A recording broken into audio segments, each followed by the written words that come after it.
Welcome to Kadampa podcasts.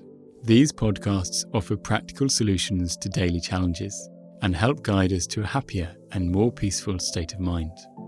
In each episode, you will find an extract from a teaching given by one of various Kadampa Buddhist teachers worldwide.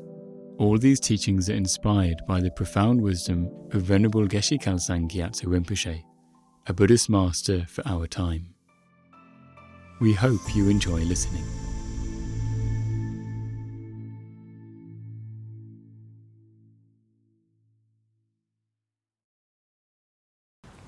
The three kind of things that inspire me every day to a life of profound purpose. And one of those, and I'm going to talk about all these, but I'm going to mention them in brief. One of those is, we can call it view, wisdom, that understands that things are not as they appear. Everything is more dreamlike than it appears. That's one part of the wisdom that we can gain in this life, along with the understanding that means that nothing is fixed, least of all me. I depend upon, not me, your me's as well, all those me's over there. There's nothing fixed about any me anywhere, because me depends upon my thoughts and what I'm identifying with. So this room for profound transformation and change exists because of everything not being solid and real, inherently existent, and so on. So this is one profound purpose of our life, is to realize the true nature of reality. That's just that, easy peasy, right? Number two is our motivation, which is to do this for everybody, because it's kind of boring just to do it for ourselves and leave everyone else floundering in suffering and ignorance and despair. If we can do it for everyone, let's do it for everyone, right? Live for everybody. And I don't know if you generated that thought, may everyone be happy, everyone be free. Did you manage to generate that thought just then? So I think you're all saying yes. So if you think about it, in about 20 seconds, and time it took me to say, please generate the thought, may everyone be happy, you just did it. You just did it. Some of you are brand new, you've never been to the center or done any of these meditations before, but you just managed in 20 seconds to develop a mind that loves all living beings. So we have incredibly limited notions about ourselves. We think, I can love maybe 2 people. I can have 100 Facebook friends. Beyond that, that's it, really. I may be able to become a little bit kinder, a little bit nicer, a little bit less annoying, a little bit less angry, a little bit, more fun to be around. But love all living beings, as Buddha says, you can love all beings. Nah. But the fact is you can, because you just did it. I rest my case. Okay, it may have been quick and superficial and whatever, it may have gone away again, but that's only through lack of training. That's not through lack of capacity, it's through lack of training. So, second profound purpose is our motivation is to train in loving other people, getting over ourselves, living a life that's far bigger than one that's just concerned about our pokey little self-concern. One little tiny person in, an ocean of countless living beings who could do with our help. Right? Why not live a life that's big like that? Like really big. Really, really, really big.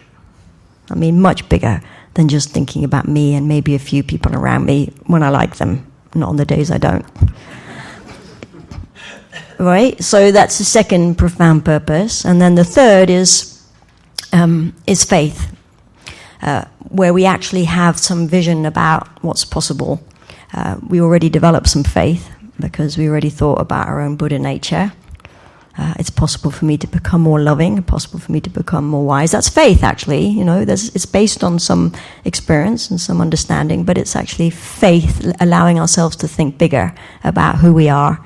And by extension, we can think, if I can develop my own capacity for compassion and my own capacity for wisdom, then presumably I'm not the first and only person who can do that. And it is conceivable, is it not, that there are people who've done this already. We're not the first people sitting here listening to Buddha's teachings, let alone trying to put them into practice. We're one of a long line of people who've done this already. And if in 20 seconds I actually develop universal compassion, and there's people around who've been doing this for years and years and years and years in all these previous generations as well, then it is conceivable, is it not, that enlightened beings exist, that beings who have transcended suffering through getting rid of all their delusions, that they exist, that people who have love and compassion for all living beings exist, those who've penetrated the true nature of things. Anyway, it's conceivable, isn't it? Is it? Okay, that's faith, right? That's faith. You're putting your mind there. That's faith. It's not so mysterious after all. So we have these inklings that life could be very meaningful. But we are also, I'm going to talk for myself here, we're creatures of habit, and we're creatures of laziness as well. Not to put too fine a point on it. We're kind of lazy. And laziness doesn't just mean lolling around watching Netflix for 10 hours in a row. That's included in laziness. But laziness can be quite subtle. It's any kind of procrastination, like putting it off, like, oh yeah, I can get enlightened. Yes, sounds good. I'm going to do it. But not just yet. I think I'll wait a bit because I've got things to do, right? I've got people to see, I've got careers to follow, I've got dogs to feed. I don't really have time just now, but that's okay because I'm going to do it because I love the idea of it. It sounds very inspiring. I'm going to love more people. Yeah, great. But I got time. This is actually one of our biggest problems is that we think we have time, right? Do we have time? Precious little of it. But we procrastinate. Geshe-la says in Joyful Path, this big yellow book, which has everything in it, he talks about these 3 types of laziness, and he says the laziness of procrastination. See if you recognize this at all in yourself. It's a reluctance or unwillingness to put effort into our spiritual practice right now. Like right now. 10 minutes time next week when I retire, yes, definitely. But right now, for example, if we're interested in Dharma, believe it to be worthwhile, Dharma means Buddha's teachings, and intend to practice it, but we think that the time to practice is sometime in the future. We're suffering from this laziness, procrastination. This attitude is very harmful, he says, because time passes quickly. Our opportunities are soon lost. Duration of our life is uncertain. It really is. We think we're going to live forever. But, life passes quickly, really like a dream. So, what happens also if we procrastinate? What actually happens is that we don't do anything. I'm smiling because it's kind of like funny, really. We procrastinate, so we don't get around to actually practicing Dharma in any serious way. Maybe, a few minutes here and there when we're feeling inspired, and then we go back to our normal old stuff. And then, so basically we don't change very quickly, if at all, because we're not really doing anything, right? It sort of stands to reason that we don't do anything, we're not going to get any results. But then we think, this stuff's great, right? But it's so discouraging because actually I can't do it. I haven't changed at all. Geshe-la says, in these degenerate times, there are many things that can make us feel discouraged with our spiritual practice. Since we cannot see with our own eyes living examples of enlightened beings, and since our spiritual progress is often much slower than we expect it to be, the reason it's slower than we expect it to be is because we have very unrealistic expectations. We think if I just do 10 minutes a week, I should be a bodhisattva by in about 3 years' time. But it doesn't really work like that. So we get discouraged. We may begin to doubt whether enlightenment's even possible. We may conclude it must be so rare that there's almost no hope of attaining it. This is a type of laziness. It's actually deluded. It's not based on any facts. It's not based on reality. It's based on distorted thinking that comes about from, what we just said. So as a result of procrastinating and as a result of feeling discouraged, we think, well, okay, from one point of view, I'm going to be doing this later when I have more time, which then therefore means that I have a lot of time now to do other things like watch Netflix or discuss politics and other things that I can do literally nothing about, but let's discuss them endlessly anyway. I have so much time for that because, of course, I'm going to be practicing Dharma later. I'm not going to be doing it now. I'm going to be doing it later, so that leaves me lots of time. I've got time. We don't actually have time. So I'm going to actually turn to this verse, which always has impact on me, which comes up in this book, Oral Instructions, the Mahamudra. It's the prayer it's part of a prayer, and it goes like this.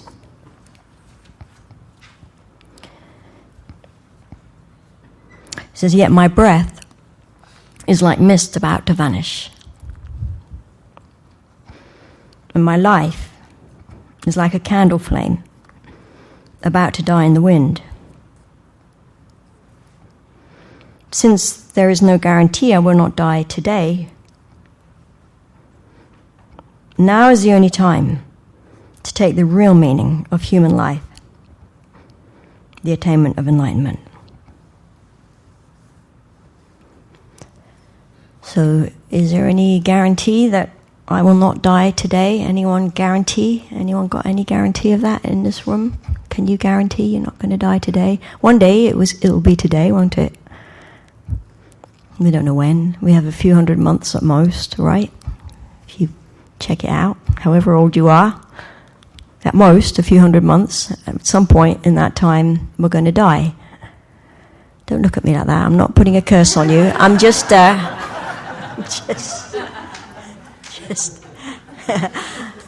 I'm just saying something I'm afraid is just factual. No one's survived life yet, and we're not going to be the first, so I may die today. So then we think, okay, this starts to change things a little bit because what am I doing with my life if I die today? Then what? But then, Geshe says this in the next sentence. He says, now is the only time, today, now, now is the only time to take the real meaning of human life. And then he doesn't say, now is the only time to take the real meaning of human life and do a 5-minute breathing meditation. I mean, that would be great, right? Nothing wrong with a 5-minute breathing meditation. Or now is the only time to take the real meaning of human life and be nice to someone. That's also a good thing. No, he says, attain enlightenment. We're like, what? Now? I've got to attain enlightenment right now. And in a way, that's exactly how we need to be thinking. Now is the only time to take the meaning of this human life, attain enlightenment. Within that, we can then do a 5-minute breathing meditation. We can be kind to someone.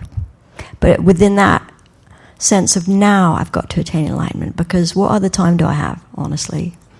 What other day do I have other than today? If I do postpone this till next week or whatever, I have no idea where I'll be next week, let alone next year, let alone in 10 years. And I'm talking to myself here because this procrastination can be quite subtle, It can be like, it can be quite subtle. It can be like, even when we're meditating, we can have the sense, oh, I'm actually going to do this meditation properly later. I like it. I can't wait to do it properly later when my conditions are a bit better and it's a bit quieter and no one's coughing. I'm looking forward to that. It's a bit like when you take those snapshots when you're at a concert or whatever, like everyone's got their phone up and they're like taking a picture. I just thought of this now. It may not work, this analogy, but you take your picture of everyone at the concert thinking, yeah, I'm going to look at this properly later. Yeah, right. Does anyone ever look at their photos of things? Do any of you ever look at your photos of things that you've taken photos of? I know I don't. I've got thousands of photos, and I honestly do not look at any of them. Every now and then Google tries to remind me, look at this, what you did, and I'm like, oh, whatever. But I'm onto something new, you know. I'm not even interested, actually. Maybe brief. And do I actually deliberately look at my photos? Literally never. Do you? Maybe you show them to people. Their eyes glaze over with boredom. Okay, so this is our thing, right? We're like in the present moment, maybe even at a class, maybe even doing a meditation and thinking still, I'm going to do this properly later. I'm talking to myself here. I'm going to get around to it later. I'm going to be a real proper bodhisattva later. Right now, this is great, but are we really, really, really, really, really going for it? That's just a question. Or is there some subtle procrastination? There may be some total procrastination where we're not even trying at all, you know. Or there may be subtle levels of procrastination. And this is, as Geshe says, a dangerous attitude because we think we have time, but to be honest, we don't. As most people realize when they get older and deader, right? They're like, wow, I wasted a lot of time. I wish I hadn't done that. I wish I'd actually thought about that. Now is the time to attain today, but I didn't. I got distracted. So let us, I mean, we don't want that to be our life story. So this is one thing that is, yeah. I'm going to tell you a little story about my teacher, Venerable Geshe. Well, actually it's about me and him. But I went to see him. I was teaching in Florida. I don't know why I'm telling you this story. It's actually quite embarrassing. I went to see him because I was teaching in Florida at the time, and I went to see him. And I was, to all intents and purposes, a Dharma practitioner. I thought I was. I've been doing it for years already. I loved it. It was the meaning of my life. But I had this idea that I would ask Geshe, my teacher, founder of the center, whether I'd calculated in my mind whether I could do a retreat in 7 years' time for 3 years before I got like too middle-aged and old, right? And my faculty started leaving me. So I thought I had it all planned. I had a brilliant plan. It was like, I'll keep teaching for 7 years. I had a precise date in mind. And then I'm going to go and properly meditate. And I had that idea in my mind. And this conversation actually did not go very well. So I said to Geshe, this is how it started. I know my main job is to teach Dharma. This is just my preamble. I know my main job is to teach Dharma, and he immediately interrupted me right there and said, that's not your main job. That is not your main job. Your main job is to practice Dharma. He was very strong on that. Your main job is to practice Dharma. But I was sort of, didn't quite take all the hidden cues at this point, so I carried on. Okay, Geshe, yeah, my main job is to practice Dharma, right? Yeah, I know that. But in 7 years' time, I'm thinking about doing this retreat. And he looked at me, at this point he looked at me like I was an alien. I felt like, what are you saying? And he said, Lucy, he said, what are you saying? You're telling me you're going to start practicing in 7 years' time.